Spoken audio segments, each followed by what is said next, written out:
चक्रवाती तूफान दाना की, जो बंगाल की खाड़ी से लगातार ओडिशा के तट की तरफ बढ़ रहा है। और बड़ी खबर, गंभीर चक्रवात दाना ओडिशा तट के करीब पहुंचा है। दाना तूफान ओडिशा तट से 200 किलोमीटर के भीतर था, जिससे राज्य के कई हिस्सों में भारी बारिश और तूफानी हवाएं चल रही हैं। ओडिशा के अलावा पश्चिम बंगाल के तटीय इलाकों में तेज बारिश हो रही है। भद्रक जिले के धामरा में भारी बारिश हो रही है। पुरी के समंदर तट से लोगों को हटाया जा रहा है। तो तूफान की वजह से ओडिशा और पश्चिम बंगाल में बारिश देखी जा रही है। हालांकि पहले ही एहतियाती तौर पर वहां पर टीमें गठित की गई हैं, राहत शिविर बनाए गए हैं, जहां जो लोग उस इलाके में थे उन्हें पहले ही राहत शिविरों तक पहुंचाया गया है। रात 2 बजे ओडिशा में टकराएगा दाना तूफान, ये भी अभी जानकारी मिल रही, लेकिन इसकी आहट अभी से सुनाई दे रही है और दिखाई भी दे रही है। चक्रवाती तूफान अब कहर बरपाना शुरू कर चुका है। ये अलग अलग जगहों की जल्दी से तस्वीरें आप देख लीजिए, टीवी स्क्रीन पर है। भद्रक, पुरी, दीघा, केंद्रपाड़ा, पारादीप, संदेश खाली, यानी ओडिशा से लेकर पश्चिम बंगाल तक असर दिख रहा है। भारी बारिश कई इलाकों में यहां हो रही है। 14 जिले अलर्ट पर रखे गए हैं और इस तूफान का असर 6 राज्य तक हो सकता है, यानी 6 राज्य इसकी चपेट में आ सकते हैं। एहतियाती तौर पर 300 उड़ानें रद्द की गई हैं, 500 से ज्यादा ट्रेनों को रोका गया है और 7 राज्यों को सावधान रहने के लिए कह दिया गया है। तो 120 किलोमीटर प्रति घंटे की रफ्तार से ये टकरा सकता है तूफान। हालांकि सारे एहतियाती इंतजाम जरूर कर लिए गए हैं। नाविकों से तट पर ना जाने के लिए कहा गया है और वहां पूरी तरीके से निगरानी भी की जा रही है। अभी तक 10 लाख लोग जो उस इलाके में थे उन्हें सुरक्षित जगहों पर पहुंचाया गया है। तो चक्रवाती तूफान से संभावित नुकसान को टालने के लिए कोलकाता और भुवनेश्वर एयरपोर्ट पर तैयारियां शुरू कर दी गई। अब से कुछ देर बाद यानी शाम 5 बजे भुवनेश्वर एयरपोर्ट को अगले 16 घंटों के लिए बंद कर दिया जाएगा। वहीं शाम 6 बजे से कोलकाता एयरपोर्ट भी 15 घंटे के लिए बंद हो जाएगा। दोनों एयरपोर्ट पर प्रवेश और निकासी के सारे दरवाजे सील कर दिए जाएंगे। वहीं विमानों को जंजीरों से बांध दिया जाएगा। तो शाम 6 बजे से कोलकाता एयरपोर्ट पूरी तरीके से बंद कर दिया जाएगा। कल सुबह 9 बजे तक के लिए ही दोनों एयरपोर्ट्स बंद किए जाएंगे। तो 15 घंटे के लिए एयरपोर्ट बंद, एक एहतियाती कदम। यहां किसी भी संभावित नुकसान को टालने के लिए ये कदम उठाए गए हैं और कोलकाता और भुवनेश्वर एयरपोर्ट पर तैयारियां भी शुरू।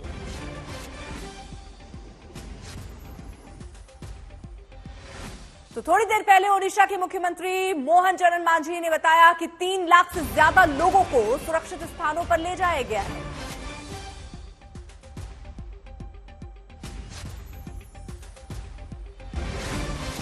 तो 3 लाख से ज्यादा लोगों को निकाला गया है। यहां पर मुख्यमंत्री की तरफ से ये जानकारी दी गई कि किस किस तरीके के इंतजाम राज्य स्तर पर किए जा रहे हैं।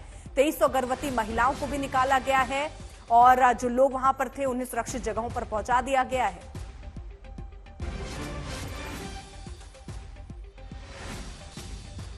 हमारा टारगेट था इवैल्यूएशन करने के लिए 3,62,000 लोगों के इवैक्यूएट करने के लिए। अभी तक लगभग 3 लाख से ज़्यादा लोगों का ऑलरेडी कंप्लीट इवैक्यूएशन हो गया। अभी तक 2,300 से ज़्यादा गर्भवती महिलाओं को भी सुरक्षित स्थान को स्थानांतरित किया गया है। लोगों को सुरक्षित स्थान में रखने के लिए जो हमारा साइक्लोन शेल्टर 7,000 से ज़्यादा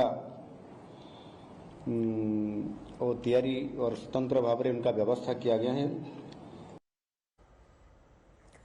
तो बहुत सारे, यानी जिस तरह से आंकड़ा मुख्यमंत्री रख रहे हैं, 3 लाख से ज्यादा लोगों को सुरक्षित जगहों पर पहुंचाया गया। ओडिशा के इंतजाम ऐसे ही पश्चिम बंगाल में भी किए गए हैं। लेकिन इस बीच जरा आप ये तस्वीरें भी यहां पर देखिए, समझिए कि रास्ता क्या होने वाला है, क्योंकि ये तूफान आ रहा है और बहुत जबरदस्त तूफान ये बताया जा रहा है। तो 21 अक्टूबर को बंगाल की खाड़ी में ये टकरा सकता है। 23 अक्टूबर को ओडिशा से 370 किलोमीटर दूर ये रह सकता है। 24 अक्टूबर की रात बताया जा रहा है लैंडफॉल का अनुमान अभी तक जताया जा रहा है। असर दिखना शुरू हो चुका है। कई इलाके ऐसे भारी बारिश वहां पर हो रही है। उसके अलावा भी कई इंतजाम एहतियाती तौर पर कर लिए गए हैं। कहां कहां असर होगा, 6 राज्य इससे परेशान हैं, तब हो सकते हैं तमिलनाडु, कर्नाटक, आंध्र प्रदेश, ओडिशा, झारखंड और पश्चिम बंगाल। सबसे ज्यादा असर पश्चिम बंगाल, ओडिशा के लिए, और यहां ही एहतियाती तौर पर एयरपोर्ट बंद किए गए हैं। यहां पर कोशिश ये की जा रही है कि जितने लोग उस इलाके में उनको पहले ही सुरक्षित जगहों पर पहुंचा दिया जाए। अनाउंसमेंट वहां पर लगातार हो रहे हैं, तो कई तरीके के इंतजाम है। लेकिन ग्राउंड पर स्थिति क्या है, आपको सीधे लिए चलते हैं। हमारे 2 सहयोगी इस वक्त जुड़ चुके हैं। इंद्रजीत कुंडू हमारे साथ, हमारे सहयोगी इस वक्त मौजूद है, और अनुपम भी हमारे साथ, हमारे सहयोगी इस वक्त जुड़ चुके हैं। स्थिति समझते हैं। सबसे पहले जरा अनुपम बताइए, क्या असर अभी तक दिखना शुरू हुआ है? क्या आहट सुनाई दे रही है तूफान की? जी अर्पिता, देखिए मैं सुबह से ही ये धामरा में हूँ और धामरा में ही कहा जा रहा है कि जो लैंडफॉल का प्रोसेस शुरू होगा मिडनाइट के आसपास यहीं से शुरू होगा। और सुबह से जो हवाओं की रफ्तार है काफी तेज है। अभी भी जो हवाओं की रफ्तार है वो काफी तेज है। आहट और सुगबुगाहट दोनों यहाँ पर देखने को मिल रही है। आप पेड़ों को देख सकती हैं किस स्थिति में पेड़ हैं, पूरी तरह से झुक गए हैं क्योंकि हवाओं का दबाव काफी ज्यादा है। और जैसे जैसे जो साइक्लोन दाना है वो तट की ओर आ रहा है, ये हवाओं की रफ्तार बढ़ रही है। साथ ही बारिश हो रही है, बहुत तेज बारिश हो रही है, बीच बीच में रुक रही है, झींसी पड़ रही है, कम हो रही है, लेकिन फिर मूसलाधार बारिश हो रही है। और ये लगातार ये सिलसिला कल दोपहर बाद से चल रहा है, जारी है, और ये कल सुबह तक लगातार चलेगा। ऐसे में 2 आशंकाएं हैं। एक तो जब लैंडफॉल होगा तब इस जो हवाओं की गति है वो 120 किलोमीटर गस्टिंग स्पीड के आसपास हो सकती है। ऐसे में नुकसान उस वक्त ज्यादा हो सकता है। हालांकि रात रहेगी, लोग सड़कों पर नहीं होंगे। जो तटीय इलाके हैं वहां से लोगों को सुरक्षित स्थानों पर ले जाया गया है। तो ऐसे में जान के नुकसान की संभावना और आशंका काफी कम कर दी गई है। प्रशासन की ओर से कोशिश की गई है, लेकिन हवाओं की गति से जो पेड़ टूटेंगे या फिर जो मकानों को नुकसान पहुंचेगा उस पर तो जोर किसी का नहीं है। और हवाओं की रफ्तार के बाद पता चल पाएगा कि किस स्थिति में वहां पर जब ये लैंडफॉल का प्रोसेस खत्म होगा कल सुबह के आसपास, उसके बाद देखा जाएगा कि क्या हुआ है। लेकिन इस दौरान टीमें तैनात हैं, हर जगह एनडीआरएफ की टीम है, खासतौर पर उड़ीसा और बंगाल में। इसके अलावा कोस्ट गार्ड की टीम मुस्तैद है, इंडियन नेवी को भी तैनात करके रखा गया है, मुस्तैद हैं। जो डिजास्टर मैनेजमेंट टीम है उनको भी तैनात रखा गया है। पुलिस और आला अधिकारी सब मौके पर मौजूद हैं। तो कहीं से भी कोई अगर खबर आती है तो तुरंत मूवमेंट होगी। अगर सड़क जाम हो रही है, पेड़ गिर रहे हैं तो उनको काटने का जो इंतजाम है या सड़क खोलने का जो इंतजाम है वो भी मौजूद है। तो कोशिश पूरी है कि जो भी जिस तरह का भी व्यवस्था हो उससे निपटा जाए और इंतजाम करके रखा गया है। ठीक है, इंद्रजीत कुंडू भी हमारे साथ, हमारे सहयोगी मौजूद हैं। इंद्रजीत, आप जहां पर हैं वहां क्या असर देख पा रहे हैं? वहां पर भी दिख रही तेज हवाएं चलती दिख रही हैं शायद। बिल्कुल अर्पिता, जैसे अनुपम कह रहे थे, असर दिखना शुरू हो गया है। साइक्लोन दाना का जो कहर है जिसको लेके इतनी आशंकाएं हैं, और अभी इस वक्त हम लोग दीघा में हैं जो पूर्वी मिदनापुर में है, और यहाँ पे आप देख सकते हैं समंदर में किस तरह का लहर देखने को मिल रहा है। बारिश भी शुरू हो गई है, सुबह से बूंदाबांदी हो रही है, और उसके साथ साथ तेज हवाएं। और जैसे जैसे समय बीतता जा रहा है और रात का वक्त आ रहा है, उसी तरह से हम ये देख पा रहे हैं कि जो विंड स्पीड है, जिसे कहा जा रहा है कि gusting wind 120 kilometre per hour तक जा सकती है, उसका एक नमूना हमें देखने को मिल रहा है। दीघा एक बहुत ही पॉपुलर टूरिस्ट स्पॉट है। इस पूरे क्षेत्र को इवैक्यूएट किया गया है। कुछ देर पहले बंगाल की मुख्यमंत्री ममता बनर्जी ने एक प्रेस कॉन्फ्रेंस करके ये कहा कि वो पूरी रात जो स्टेट सेक्रेटरीट है वहीं पे गुजारेंगी, और जो मॉनिटरिंग पूरे सिचुएशन को मॉनिटर करेंगी।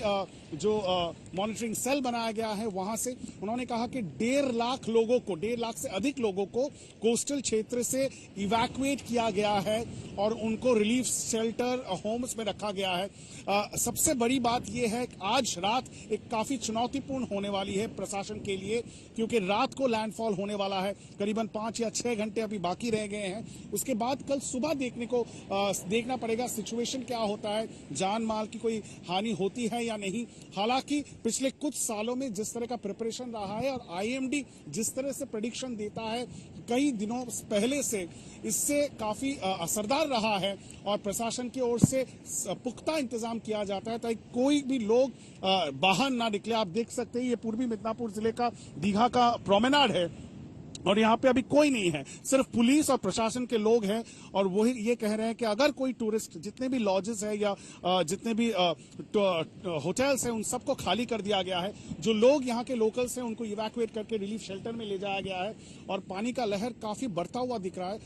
और कोलकाता में भी इसका असर पड़ने वाला है, क्योंकि दक्षिण बंगाल के जितने भी जिले हैं, पूर्वी मिदनापुर, पश्चिम मिदनापुर, हावड़ा, उत्तर और दक्षिण 24 परगना, इन सब जिलों में अलर्ट जारी कर दिया गया है। क्योंकि अगर बहुत ज्यादा तेज बारिश होती है तो पानी भर सकता है कोलकाता में। जैसे कि आपने बताया, कोलकाता एयरपोर्ट में जो नॉर्मल ऑपरेशन है वो कुछ देर में, मतलब 6 बजे से आज बंद हो जाएगा। और उसके बाद कल 9 बजे तक कोलकाता एयरपोर्ट का जो ऑपरेशन है वो बंद रहेगा। और ईस्टर्न रेलवे के जो लोकल ट्रेन नेटवर्क है कोलकाता में, सबअर्बन, उसको भी नियंत्रित किया गया है।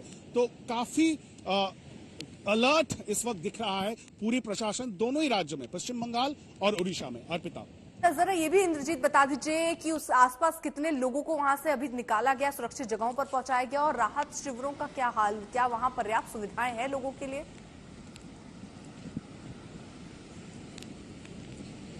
देखिए, 850 राहत शिविर बनाया गया है पश्चिम बंगाल में। और कुछ देर पहले मुख्यमंत्री ममता बनर्जी ने यह कहा कि 3.5 लाख लोगों को चिन्हित किया गया है, लेकिन उनको ये मैसेज दिया गया है कि आप यहां से हट जाइए। और उन्होंने कहा कि सरकार का इस मैसेज को तवज्जो देते हुए 1.5 लाख लोग शिफ्ट हुए हैं। अभी भी लोगों को शिफ्ट किया जा रहा है, क्योंकि अभी भी 5-6 घंटे बाकी है। लेकिन आप देख सकते हैं हालत क्या है इस वक्त दीघा या पश्चिम बंगाल की कोस्ट लाइन में। और जैसे अभी हम बात कर रहे हैं, बूंदाबांदी भी तेज हो गई है, हवाएं तेज रफ्तार से चल रही है। और जैसे जैसे शाम ढलेगा, साइक्लोन डाना का कहर भी समझ में आएगा। आप सुन सकते हैं किस तरह का आवाज यहां से निकल रही है। और यही कारण है कि पुख्ता इंतजाम सरकार की ओर से किया गया है। और पूरी रात नजर बनाए रखने के लिए खुद मुख्यमंत्री ममता बनर्जी आज जो स्टेट सेक्रेटेरिएट है कोलकाता में, नवान्न हावड़ा में, वहीं पे वो रहेंगी और पूरी रात मॉनिटर करेंगी कि किस तरह से साइक्लोन का लैंडफॉल, जो 300 किलोमीटर दूर इस वक्त पश्चिम बंगाल से है और करीबन 200 किलोमीटर दूर उड़ीसा कोस्ट लाइन से है। तो जैसे जैसे समय बढ़ता जाएगा, हवाएं भी तेज होती जाएंगी। और उसके साथ साथ जैसे आप देख रहे हैं, बूंदाबांदी भी इस वक्त दीघा में तेज हो चुकी है। ठीक है, अब रहिए साथ। इसी बीच बड़ी खबर आ रही है, पश्चिम बंगाल की मुख्यमंत्री ममता बनर्जी की तरफ से यह ऐलान किया गया कि पूरी तरीके से इस पर नजर बनाए हुए हैं, राहत के लिए सारे इंतजाम किए गए हैं, ज्यादा डैमेज ना हो, ज्यादा नुकसान ना हो, उसके लिए भी एहतियाती कदम उनकी राज्य सरकार की तरफ से उठाया जा रहा है। इस पर ममता बनर्जी ने यह भी कहा कि वो सारी रात नबन्ना में रहने वाली हैं, खुद वो पैनी नजर रखेंगी और लोगों की जरूरतें और उनको हो रही आपदा से बचाने के लिए वो काम करेंगे। 1.5 लाख से ज्यादा लोगों को फिलहाल निकाला गया है, ये जानकारी भी ममता बनर्जी ने दी। যার হয়তো গুরুত্বটাই নেই, মিসলিডিং, ডিসইনফরমেশন, মিস ইনফরমেশন, যার যা ইচ্ছা বলে দিচ্ছে ইউটিউবে অথবা কখনো কখনো বিভিন্ন কায়দায়। কাজেই মানুষের জীবন মৃত্যু যেখানে সংকটে দাঁড়িয়ে থাকে, তখন জীবনটাকে বাঁচাতে হয়, মৃত্যুটাকে সরিয়ে দিতে হয়। তাই এসব নিয়ে কোনো গুজবে কান দেওয়ার দরকার নেই, কোনো কুৎসায় কান দেওয়ার দরকার নেই, কোনো প্ররোচনায় কান দেওয়ার দরকার নেই। আপনারা নিজেরা আপনাদেরও প্রতি